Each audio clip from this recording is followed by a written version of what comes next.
បាទថ្ងៃនេះខ្ញុំនៅក្នុងឋានៈបាទហើយនេះមិត្តភក្តិខ្ញុំហើយឃើញកាមេរ៉ាញ៉ាំបាទឥឡូវ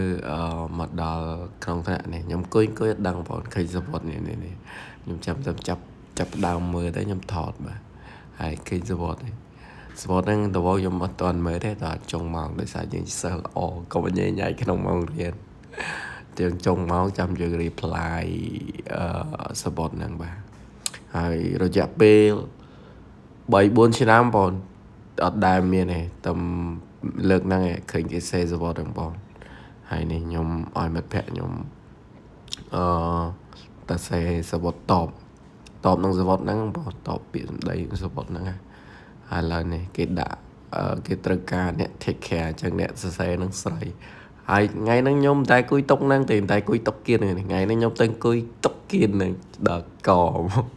តែខ្ញុំអត់ឆ្លើយទេខ្ញុំឲ្យមិត្តភក្តិខ្ញុំអ្នកឆ្លើយបាទបាយវីដេអូមានប៉ុណ្ណឹង